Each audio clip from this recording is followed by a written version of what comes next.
গিয়ে বলবে আনতা আবুনা, আপনি বলেন আমাদের পিতা। আল্লাহর কাছে সুপারিশ করেন আল্লাহ যেন বিচার কার্যটা শুরু করে দে। কারণ হাসরের মাঠের এমন ভয়াবহ অবস্থা, আল্লাহ যদি বিচার না করেন বিচারের আগেই আমাদের অবস্থাটা আগে হয়ে যাচ্ছে। আদম আলাইহিস সালাতু ওয়াস সালাম বলবে না, আজকে আল্লাহর যে রাগ, আজকে আল্লাহর যে অবস্থা, আজকে আমি আদমের সাহস নাই আল্লাহর সাথে কথা বলবো। কারণ আল্লাহ নিজে বলবেন কিয়ামতের মাঠে লিমানিল মুলকুল ইয়াউম, আজকের রাজত্ব কার। তখন বলবেন আইনা নমরুদ, আইনা ফেরাউন, তোমরা কোথায় দাঁড়াও। এ ফেরাউন, তুই না বলছিলে তুই আনা রব্বুকুমুল্লাহ আলা বড় খুদা, দাঁড়া আজকে ক্ষমতা থাকলে কেউ দাঁড়াবে না। আল্লাহ নিজে বলবেন লিল্লাহিল ওয়াহিদুল কাহ্হার, আজকে পরাক্রমশালী আমি আল্লাহর রাজত্ব এখানে, কেউ দাঁড়াবে না। আদম আলাইহিস সালাম বলবেন আমার পক্ষে সম্ভব না, আমার পক্ষে সম্ভব না, তোমরা অন্য নবীর কাছে যাও। তখন বাবার কাছ থেকে সন্তানেরা নিরাশ হয়ে চলে যাবে হযরত নূহ আলাইহিস সালামের কাছে, গিয়ে বলবে ও নবীজি নূহ, আনতা আউয়ালুর রাসূল, আপনি হলেন প্রথম রাসূল, আপনি আল্লাহর কাছে সুপারিশ করেন, পরে আমাদেরকে জাহান্নামে দিয়া দিলে দিবেন, আগে যেন আল্লাহ বিচার কার্যটা শুরু করবেন। নূহ আলাইহিস সালামের একই জবাব, না না না না, আমার পক্ষে সম্ভব না, তোমরা দেখো অন্য নবীর কাছে যাও। উনারা কি বলেন শুনেন। মানুষেরা হযরত নূহ আলাইহিস সালামের কাছ থেকে বের হয়ে এবার ইব্রাহিম আলাইহিস সালামের কাছে যাবে। ইব্রাহিম আলাইহিস সালামকে গিয়ে বলবে আপনি বলেন আল্লাহর খলিল, ওয়াত্তাখাযাল্লাহু ইব্রাহিম খলিলা, আল্লাহ আপনাকে তার বন্ধু বলে কোরআনে ঘোষণা দিয়েছেন।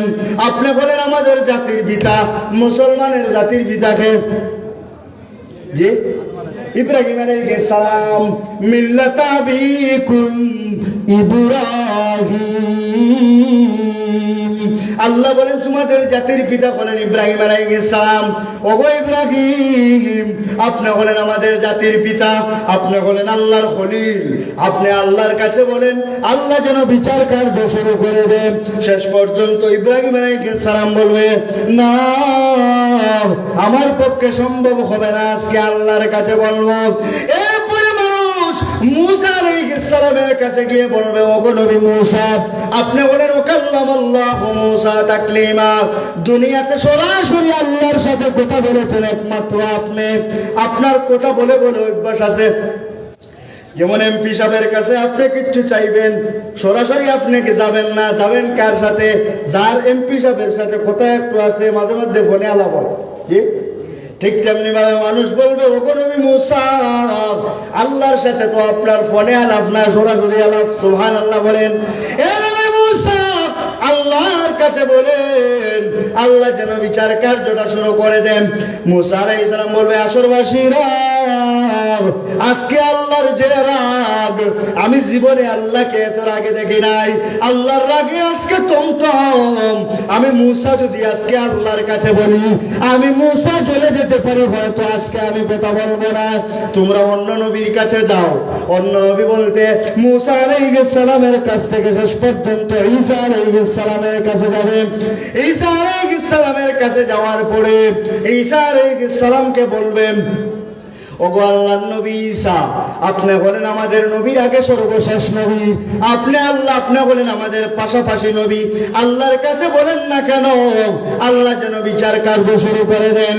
আল্লাহর নবী ঈসা বলেন হে আসরবাসীরা, আদমের কাছে গিয়েছো হয় নাই, নূহের কাছে গিয়েছো হয় নাই, ইব্রাহিমের কাছে গিয়েছো হয় নাই, মূসার কাছে গিয়েছো হয় নাই, আমি ঈসার কাছে এসেছো, আমার কাছেও হবে না, আজকে কারো কাছে গেলে হবে না।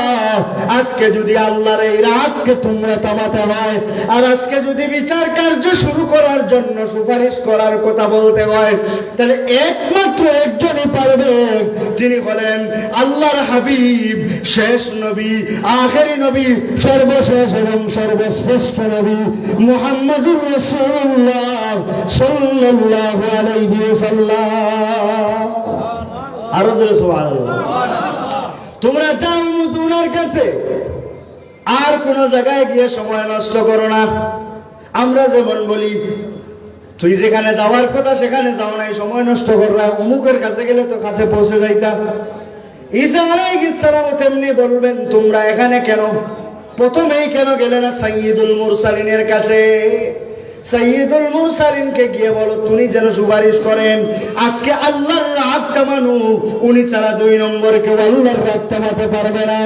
আল্লাহর নবী, বিশ্ব নবী রাহমাতুল লিল আলামিনের কাছে মানুষ যাবে, গিয়ে বলবে, ওগো নবীজি, দুনিয়াতে আপনার উম্মতের জন্য অনেক মায়া ছিল, আপনি দুনিয়ায় উম্মতের কষ্ট দেখতে পারতেন না, আজকে আপনার উম্মত সহ সমস্ত হাসরবাসীরা হাহাকার করছে, আপনি আল্লাহকে বলেন আল্লাহ যেন বিচার কাজটা শুরু করে দেন। আদম আমাদেরকে তাড়িয়ে দিয়েছেন, নূহ আলাইহিস সালাম আমাদেরকে তাড়িয়ে দিয়েছেন, ইব্রাহিমও তাড়িয়ে দিয়েছেন, মূসাও তাড়িয়ে দিয়েছেন, শেষ পর্যন্ত ঈসা বললেন আপনার কাছে আসার জন্য, আপনার কাছে আসলাম, আল্লাহর কাছে একটু বলেন না কেন আল্লাহ যেন বিচার কার্য শুরু করে দেন। আল্লাহর নবী, বিশ্ব নবী তো বলেন এমন নবী, যেই নবীকে তায়েফের ময়দানে কষ্ট দিয়েছে কাফেররা, ওনার সাথে পালক পুত্র জয়েদ ইবনে হারেসা ছিলেন। জয়েদ ইবনে হারেসা বলে, আল্লাহর নবী তায়েফে আমাকে নিয়ে গেলেন। তায়েফের মুসওয়ালা কাফের যারা ছিল তারা ছোট্ট বাচ্চাদেরকে হাতে পাটকেল দিয়া বলল, মুহাম্মদ পাগলরে মারো, বলেন নাউজুবিল্লাহ। জয়েদ ইবনে হারেসা বলে, আল্লাহর নবী, বিশ্ব নবীকে এরা পাথর মারতে শুরু করলো। জয়েদ ইবনে হারেসা বলে, দুনিয়ার মানুষ, হে তায়েফবাসীরা, তোমরা যা পাথর মারতে হয় আমি জয়েদ ইবনে হারেসাকে মারো, আমার জীবন চলে যাও, আমার হাবিবের শরীরে তোমরা মেরো না। এমন অবস্থা হয়েছে বিশ্ব নবীর মাথার রক্ত জুতা মুবারক পর্যন্ত চলে গেছে। এত কষ্ট দেওয়ার পরেও আমার হাবিব যখন আল্লাহ জিবরাইলকে এবং তায়েফের পাহাড়ের ফেরেশতাদেরকে, জিম্মাদার ফেরেশতাদের পাঠালেন, পাঠানোর পরে আল্লাহ বলেন, ও জিবরাইল যাও গিয়ে আমার হাবিবকে বলবে, উনি যদি চান তাহলে এই মুহূর্তে আমি পাহাড়ের জিম্মাদার ফেরেশতাদের নিয়ে আসি, 2টা পাহাড় একত্রিত করে যারা বেয়াদবি করেছিল সবাইকে মাটির বুকের ভিতরে ঢুকাইয়া দেব। জিবরাইল আলাইহিস সালাম আসলেন, এসে বলে, ওগো নবীজি, আল্লাহ আমাকে পাঠিয়েছেন, আমি জিবরাইল।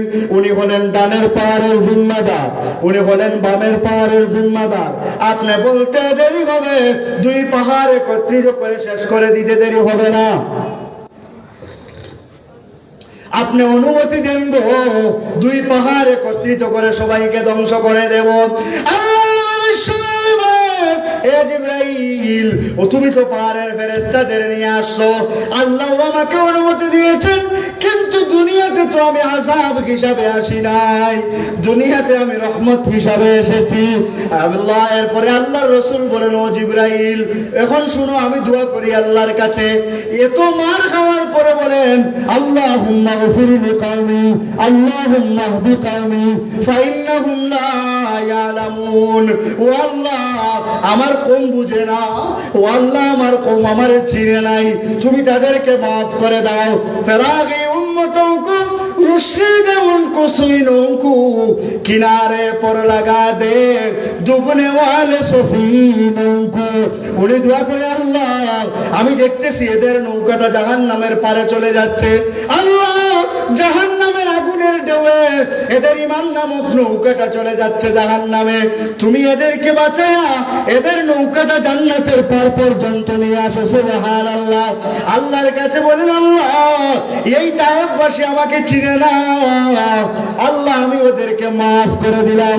তারিখের কিতাবে পাইলাম উপমহাদেশে সর্বপ্রথম ইসলামের দাওয়াত নিয়ে যিনি এসেছিলেন উনার বাড়ি হলো তায়েফ। মাফ করে দেওয়া ফায়দা হয়েছে। আল্লাহর নবী বলে, আমি এদেরকে এখন ধ্বংস করে দিলে হবে না, হয়তো তারা বুঝতেছে না কিন্তু এমন এক সময় তাদের সামনের প্রজন্ম বুঝবে, সামনের প্রজন্ম ঈমান গ্রহণ করবে।